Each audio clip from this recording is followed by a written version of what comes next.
Olá, sejam todos bem-vindos ao Especial com Denise. Sou Denise Dude e o meu convidado é Alexandre Souza, professor e diretor teatral, consultor de arte acessível e inclusiva. Mas antes de começarmos, quero pedir para você curtir, se inscrever no canal e clicar no sininho para receber todos os nossos vídeos. Seja muito bem-vindo, Alexandre. Muito obrigado, Denise. Estou muito feliz de estar aqui, né, poder compartilhar um pouco da experiência. Mas como sempre eu gosto de me apresentar, antes de mais nada, né, para quem tem baixa visão ou é cego, vou me descrever. Eu sou um homem cis, de pele clara, careca lisa, magro, de 45 anos, e tenho olhos, nariz e bocas grandes. E estou vestindo uma camiseta xadrez, amarela e preta, e o meu fundo é branco, e à minha direita tem uma vegetação, uma planta verde. Poxa, que bacana, Alexandre. Bem interessante. Eu não sei como eu me descrevo, mas me ajuda aí, como é que eu me descrevo? É um exercício que a gente sempre faz. Você é uma mulher, bom, a Denise é uma mulher branca, cabelos castanhos, lisos, um pouco abaixo dos ombros, está vestindo uma camiseta verde claro, e ao fundo dela é um fundo branco, uma parede branca. Isso, muito legal. Eu acho que é importantíssimo, né? Realmente tem que ter essa consciência de quem está nos assistindo, né? Muito bacana. E eu gostaria de conversar com você, começando esse nosso bate-papo, justamente assim, te perguntando como surgiu a ideia de trabalhar com pessoas com deficiência. Olha, na verdade, a pessoa com deficiência sempre foi muito presente na minha vida, desde a minha infância, né? Lá na década de 80, a famosa sala especial, lá em Mogi Guaçu, eu sou da cidade de Mogi Guaçu, mas moro em Campinas já há 20 anos, existia a famosa sala especial. E aquilo extremamente me incomodava muito, porque eu via alunos com 7 misturado com de 15, né? Com deficiências diversas, e aquilo me incomodava muito, porque eu achava que aquele menino de 8 anos, ele devia estar na minha sala, porque eu tinha 8 anos. Uhum. E eu era um dos poucos que interagia com eles. Então, desde a minha infância, eu sempre tive pessoas com deficiência como amigos. Na verdade, eu sempre tive amigos, independente da sua deficiência. Então, isso acho que foi uma construção ao longo do tempo. E daí, vivendo profissionalmente da arte, chegou um momento que eu falei, opa, espera lá, né? Existe uma parcela da população aí que está excluída desse convívio cultural.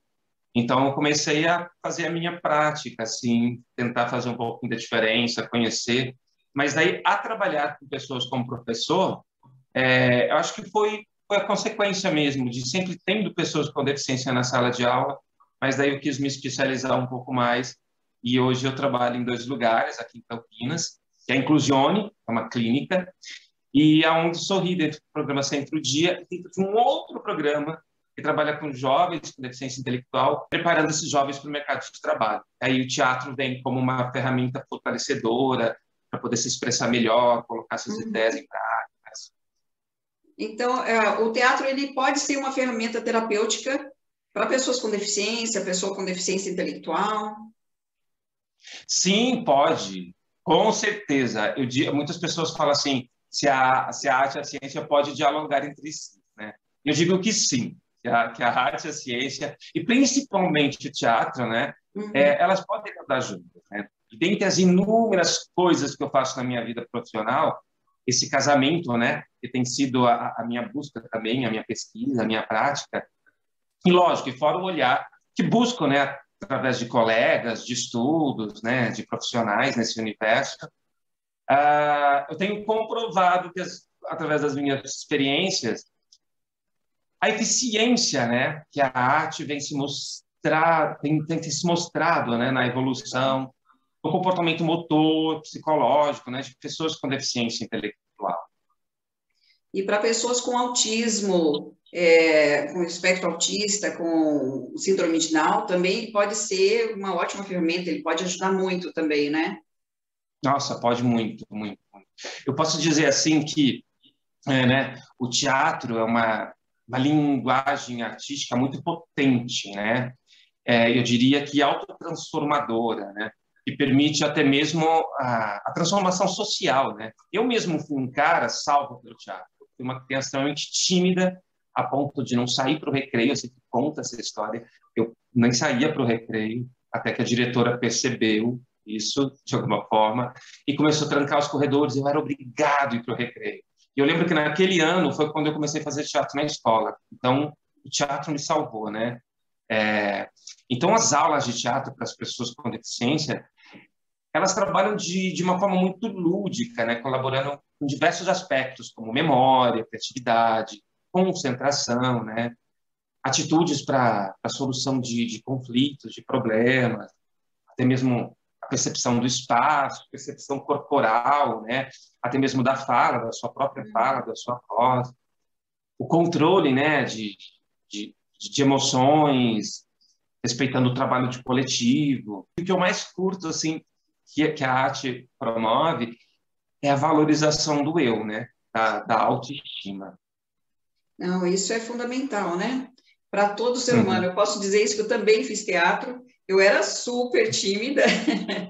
Olha Então, só! eu posso dizer que realmente o teatro me ajudou muito. E ele ajuda todas as pessoas e, com certeza, ajuda muito as pessoas com deficiência. É um trabalho muito bacana. E tem toda uma metodologia, né, Alexandre? Como é que é essa metodologia? Olha, muitas das vezes pergunta, né? Se existe uma receita para isso. Eu digo que não existe uma receita para isso, né? Para trabalhar com crianças, com jovens, né? Com TEA, por exemplo, com síndrome de Down, enfim. Eu acho que primeiro, a gente precisa ter em mente que cada ser ele é único, né? Independente se tem uma deficiência ou não. E antes mesmo de trabalhar diretamente com pessoas com deficiência, a minha vivência como professor, como diretor de teatro, né, já me provou dessas particularidades, né, que todos temos. E sem dizer que também que pesquisadores dessa área já vêm mostrando assim há tanto tempo, né, ainda mais você pode me dizer isso, que duas pessoas, por exemplo, com diagnóstico de autismo, né, elas podem reagir de modos totalmente diferentes a uma mesma dinâmica, né, ao mesmo conflito, por exemplo.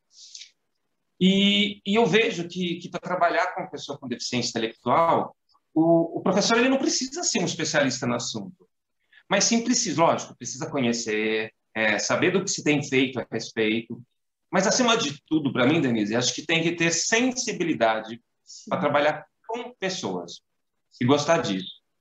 Por isso que eu digo sempre, né? É necessário conhecer todos os alunos de uma forma individual, né? Cada ser é único, ele tem seu talento, sua limitação, né? E a gente precisa entender cada um deles, de como cada um deles aprende e reage a determinadas ações.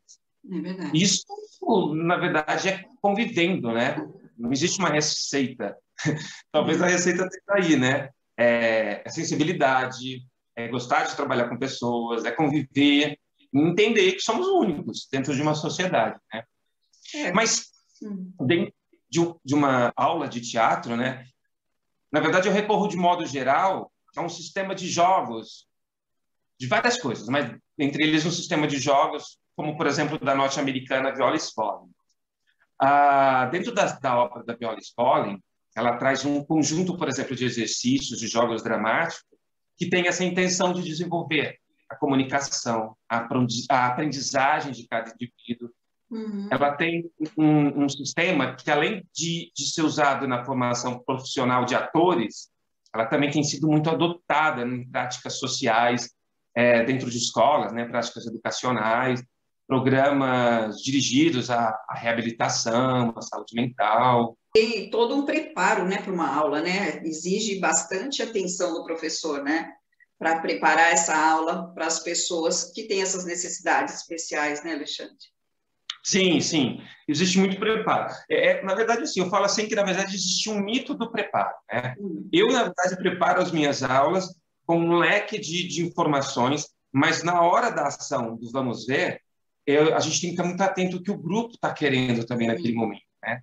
Mas, até partindo para um outro caminho, né? não é nenhuma crítica da minha parte, mas esse mito do preparo, né, a ideia de que a escola precisa antes estar pronta para depois receber os alunos com deficiência, eu vejo como uma expectativa ilusória, sabe? Uhum. Por que isso, né? O Vygotsky já falava algo mais ou menos assim, que a educação, né, ela se faz através da própria experiência de cada ser, de cada aluno. E isso, a qual é inteiramente determinada pelo meio, né? Então, o que ele quer dizer com isso? Né? Que a condição humana, ela não é dada pela sua natureza, mas ela é construída pela convivência, durante um processo, talvez, histórico-cultural, né? E é baseado nessas interações sociais entre o homem e o seu meio, né? Uhum. Ou seja, né, o preparo do professor dentro da educação inclusiva, para mim, ela é resultado dessa vivência com cada aluno, com ou sem deficiência, né? Mas que reconhece e valoriza essas diferenças. Então, eu não vejo que existe uma especialização. É importante a gente estudar, eu vou atrás, eu vou. Mas não existe uma especialização mágica de prever totalmente o dia a dia com os alunos, né? Esses alunos pode ser revelado. Eu acho que deve ser muito bacana, você deve fazer isso também, trocar muito a ideia com as mães, bate-papo com as mães que levam esses filhos para a escola, para as aulas de teatro. Sim, é muito curioso que a forma com que eu trabalho, e vejo também colegas que trabalham, em algum momento você atinge essas famílias, sabe? E é necessário abrir essa porta, né? Porque eu digo muito que às vezes os pais nos procuram, né, falando, olha, meu filho está com uma dificuldade X em tal comportamento. Uhum. Olha, meu filho, a gente perdeu uma pessoa tão querida da família e não está sabendo lidar com a questão da morte, da partida. Através disso, eu procuro reciclar aquilo, buscar uma dinâmica, por exemplo, teatral, sem expor a criança, o jovem, mas onde eu vou trabalhar aquelas questões, porque o teatro trabalha muito com a emoção, né? Com o sensível. Então, aquela dinâmica, né?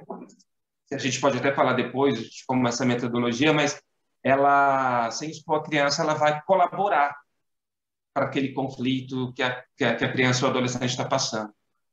Eu acho que é muito importante aquilo que você falou, né? Tem que ter sensibilidade para lidar com as crianças, para sentir o momento que elas estão vivendo e usar aí a metodologia adequada para cada um deles, né? Eu acho que essa sensibilidade aí é fundamental, né, Alexandre?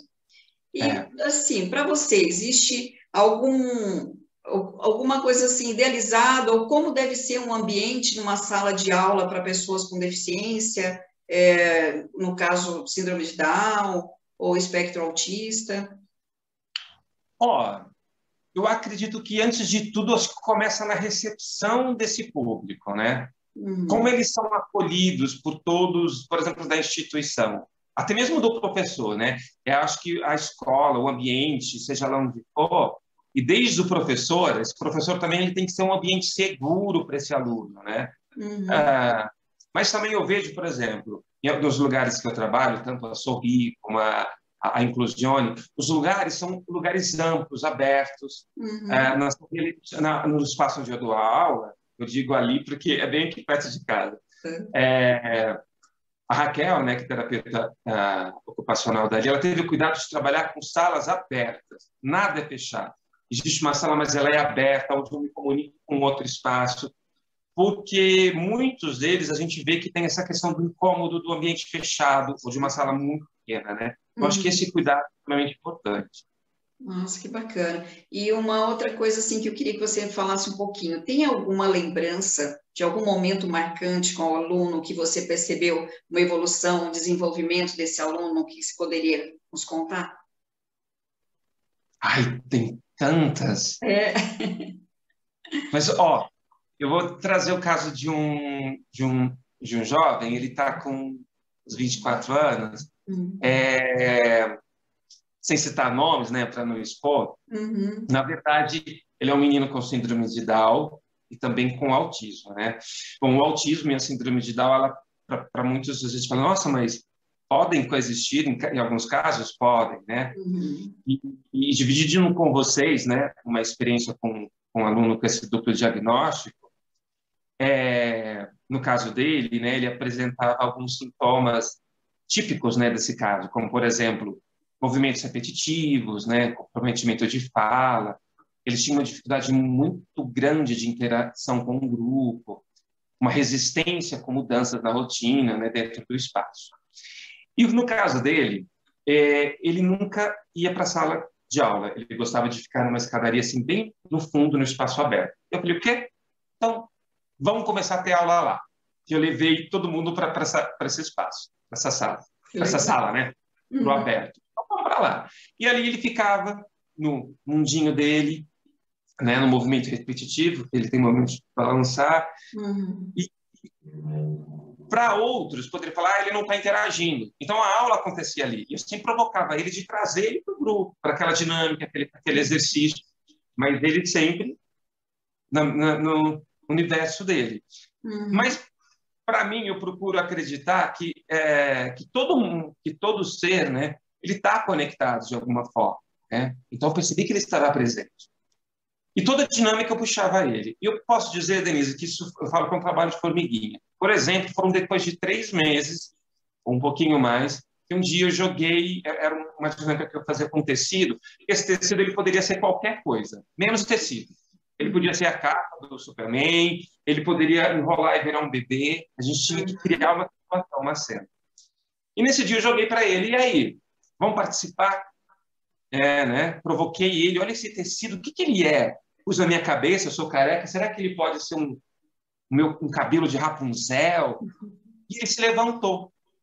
E o grupo todo, e é um grupo que é bastante misto, ali a gente tem jovens com autismo, com síndrome de Down, PC. Ele se levantou e pegou o tecido da minha mão. Aquilo para o grupo, que estava acostumado a ficar sempre ali, todo mundo parou e respeitou o tempo dele. E ele pegou aquele tecido, 2 partes do tecido ele deu na mão de um dos jovens, 2 tecidos na outra mão de outro jovem. E aquilo formou uma rede. Mas eu não poderia falar, está fazendo uma rede, porque poderia não ser uma rede e eu decepcionar ele. Sim. E ele pegou na minha mão e nós entramos nessa rede. Nossa. E sentamos. E dentro da movimentação corporal dele, eu compreendi que a gente estava num barco. Eu brinquei, será que a gente está num barco? E a forma com que ele reagiu, porque ele é um jovem não verbal, eu percebi que eu estava correto. E eu fui para essa brincadeira. Que lindo! E eu falava, nossa, a gente está onde? No mar? Gente, o mar está bravo. Eu propus, vamos pescar? E eu fui pescar, daí eu falei, eu acho que eu pesquei uma baleia. Está pesado, me ajuda. E naquele momento ele grudou na minha mão e juntos tentamos pescar essa baleia. E essa dinâmica, ela levou, acho que uns 25 minutos. Com outros jovens, levava 5 minutos. E com ele levou um tempo maior, mas era o tempo dele. Entendi. Tudo isso que eu estou colocando em poucos minutos, né? Para ele levou um tempo maior. E o que foi mais incrível que esse grupo compreendeu que ele tinha um tempo diferente dos demais. E respeitou esses 25 minutos de atividade. Né? E aquilo, a partir daquele momento, a gente vai perceber que a gente foi ganhando ele, a ponto de ele participar de um espetáculo que nós temos, que é a Nova Roupa do Rei. Mas aí também é um outro exemplo, é uma outra história, outro momento. Nossa, é linda essa sua experiência com eles, né? Essa participação. E o mais bonito também é o que você falou, os outros alunos respeitarem o tempo dele. Que lindo! Mas isso, com certeza, né, você passa para eles também, esse respeito, esse tempo, que cada um tem o seu tempo, né, Alexandre? E isso é muito lindo. Foi uma experiência muito boa, muito gostosa de se ouvir, que leva para a vida toda, né? Leva. Até mesmo, eu digo que existem muitas ferramentas, assim, né? Lógico, já falei da sensibilidade, que é uma das ferramentas, para mim, principais. Mas, desde a década de 80, assim, após a década de 80, muitos estudos já foram realizados, né? De como trabalhar o teatro, né, dentro da sala de aula para jovens, né? E metodologias. E dentre diversas, assim, eu gosto muito de trabalhar com algumas práticas, que é jogos teatrais, jogos dramáticos, o teatro do oprimido também, que é uma ferramenta extremamente importante, para que as pessoas possam entender. Não sei se eu posso falar rapidamente um pouco de cada uma delas. Pode falar, Isso fica à vontade. era o resultado onde aconteceu que esse jogo que eu acabei de falar, né?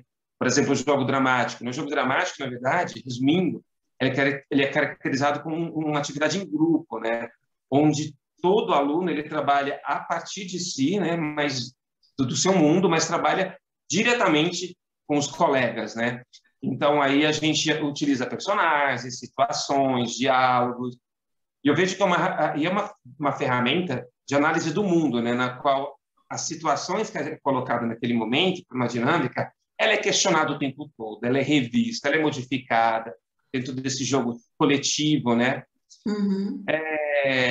E faz com que eles percebam, através da sua emoção, né, da sua expressão corporal, a vida em relação ao mundo, né? Agora, os jogos teatrais é totalmente diferente de um jogo dramático, né? Porque ele tem regra, são exercícios numa tentativa de libertar essas crianças, e até mesmo os atores, né, de comportamentos rígidos, mecânicos. E nesse caso, a gente divide a sala, não é o grupo trabalhando. O grupo são divididos, por exemplo, em 3 grupos. Enquanto eu estou jogando, os meus colegas são plateias, estão me observando. Então, tem o observar o outro, como o outro reage com o conflito colocado para aquela cena, né? A Viola Spolin, por exemplo, dentro dos jogos teatrais, eles estão relacionados com o envolvimento, com o estímulo, a criatividade, a liberdade para criar, né? Experimentar significado. E o teatro de oprimido é uma outra questão, né? Um método que foi criado pelo Augusto Boal, que ele baseia no princípio de que o ato de transformar já é transformador. E ele trabalha com a realidade do grupo, da comunidade. Então, aquelas problemáticas da comunidade é colocado em pauta, e aquilo é experimentado. Enfim, nossa, eu falo, né? Não, mas pode falar, nós estamos adorando ouvi-lo, eu tenho certeza que quem nos assistir também vai adorar. Estou adorando falar com você. E eu queria que você deixasse uma mensagem. Tem alguma coisa que você gostaria de passar para o pessoal que vai nos assistir, para o pessoal que vai ver esse vídeo, para as mães ou para todos que estiverem assistindo? Acho que, na verdade, a dica de como você for procurar de repente você foi despertado que a arte pode ser uma ferramenta extremamente importante, né, para trabalhar com pessoas com deficiência. Eu acho que é buscar por ambientes, por lugares, né, que você já sinta na acolhida. Sim. Que essas pessoas gostam de trabalhar com pessoas, né? Eu acho que esse é o grande diferencial. Que perceba que cada um é único mesmo, né? Que não está ali somente cumprindo caixinhas, na verdade, né? Porque às vezes é a minha crítica com alguns profissionais que querem trabalhar com caixinhas. Essa é a forma para se trabalhar com autismo e com síndrome de Down. Não, é outro caminho. Então, acho que é isso. Nossa, é isso mesmo, com certeza. É aquilo que a gente está conversando agora há pouco, e você falou, tem que ter o tempo de cada um, tem que ter respeito por cada um, essa acolhida, né, fundamental. Isso vai fazer com que o aluno se sinta bem, a mãe se sinta bem e dê um apoio a todos eles, né? Ajude nesse desenvolvimento, nesse crescimento de ambos, tanto do aluno quanto dos pais, que também vão ver e acompanhar todo esse desenvolvimento. Muito obrigada pela sua presença, Alexandre, foi muito bom falar com você. Gratidão. Obrigado pela forma que você conduziu a conversa, me senti super à vontade também. Foi muito bom conversar com você, eu também adorei. Obrigada. E eu quero agradecer a vocês que estão assistindo esse vídeo até aqui. Muito obrigada. E não se esqueçam, se gostaram desse conteúdo, curta e compartilhe com quem pode se beneficiar dele, tá bom? Muito obrigada, fiquem com Deus.